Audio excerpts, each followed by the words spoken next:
Alright, here I am at the Capitol Avenue Southwest Railroad Crossing in Battle Creek, Michigan.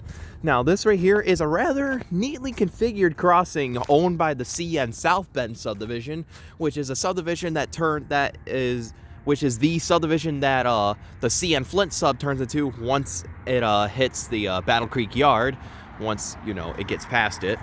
And I decided, as you can see, to spend a day here in Battle Creek near the Battle Creek Amtrak station and check out some of the crossings and whatnot. And this one is a pretty neat one, so I'm going to go ahead and tour it for y'all. So I guess with all that said, I'll explain as I go on. So with that said, let's get to it. So for the first signal, this has a WRS/Walpart Incorporated cantilever, as you can see. And here's the emergency information. The dot tag and the dot number is 283-539G. And for the gate mechanism of this one, this has a Satran gate mechanism refurbished, sitting on a Siemens base. And this features some Ricoh LED gate lights and a wind guard. Oh yeah. And for the mast lights, this has two pairs of Satran 12x24-inch dialight LEDs, all sitting on an L&W light bracket. Yep, all sitting on an L&W light bracket. Now, I believe this signal or crossing used to have L&W 8-inch lights in the past, that means. But yeah, and for the overhead lights, this has two more pairs of Satran 12x24-inch dialight LEDs sitting on another L&W light bracket, as you can see. And for the bell on this one, this has a General Signals Type 2 electronic bell. Pretty substantial stuff. Now, one thing worth mentioning, that this crossing is a quiet zone, since, it's right in the middle of downtown Battle Creek. You can see the Think Train plasters in the sidewalks. Both sides have it. And you can see the big signal tower up there, because right down there is the Battle Creek yard, and also where the Amtrak Michigan line branches off.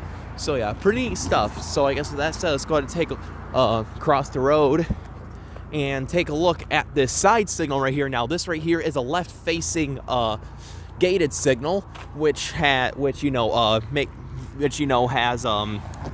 gate that closes in with these other two gates along with that one, and they all go down in a pretty neat sequence, in which I'll explain in a moment. But yeah, here's the next signal. So for this one has a Siemens base, and this one has no emergency information on it since it's a left-facing signal. And for the gate mechanism, this has a Siemens gate mechanism with the stamped logo, and this features some more Ricoh LED gate lights and a wind guard, as you can see. And for lights on this one, this has one pair of Satran 12x24-inch GE uniform LEDs sitting on a Satran light bracket, and this signal has no bell on it. So yeah, that's all there is to show for that signal. So yeah, now let's go ahead and move on to the second main signal, since that was basically like, a side signal.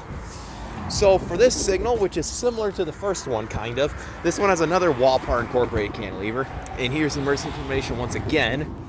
And for the gate mechanism, this has a Satran gate mechanism 2000s generation sitting on a Satran base. And this features some Ricoh LED gate lights and a wind guard. And as you can see, this gate looks pretty bent. Don't know why, but I guess it is. But yeah. And for the mast lights on this one, this has two more pairs of Satran 12x24-inch dialight LEDs, all sitting on a WRS light bracket, as you can see. And for the overhead lights, this has two more pairs of Satran 12x24-inch GE uniform LEDs, all sitting on a Satran light bracket, as you can see. And for a bell, which is the neat part, this has a General Signals Type 3 electronic bell, which is quite interesting because CN doesn't normally use the GS Type 3 e-bells, but I guess this crossing has one. Maybe they didn't really have like a replacement. For example, CN would normally use the Siemens e-bells, unless the South Bend sub is different, but that's what they did. They used a GS Type 3 e-bell on this crossing.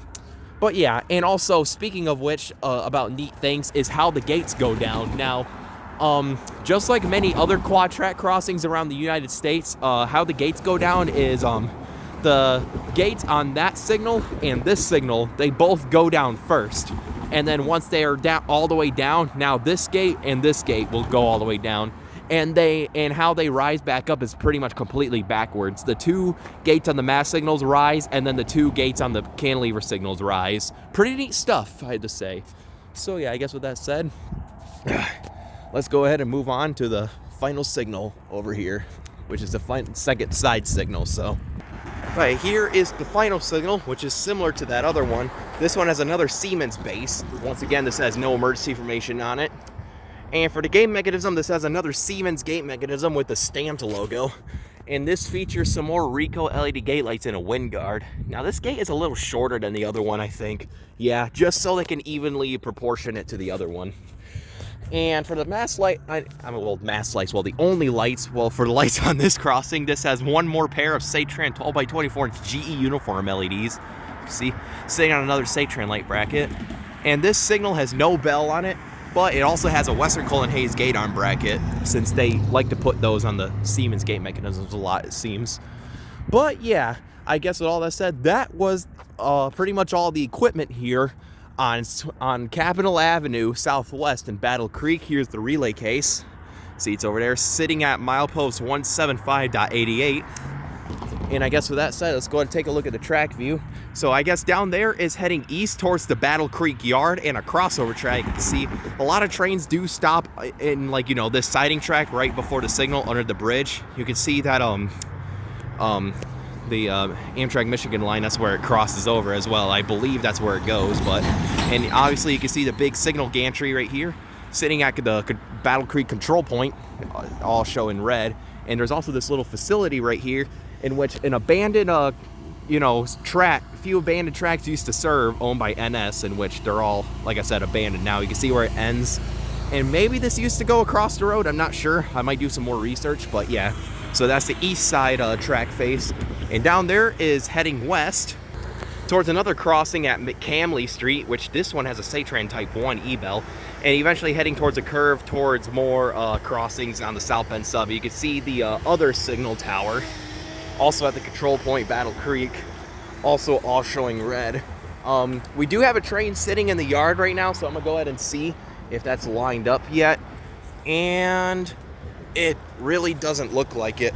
Yeah, it's not quite lined up yet. You can see the rest of it over there. But yeah, I guess with all that said, this was the Capitol Avenue Southwest Railroad crossing here in Battle Creek, Michigan, owned by the CN South Bend sub. Pretty neat stuff. I believe this is the first crossing that you hit on the South Bend sub too after the Flint sub ends. So I guess with all that said, over and out.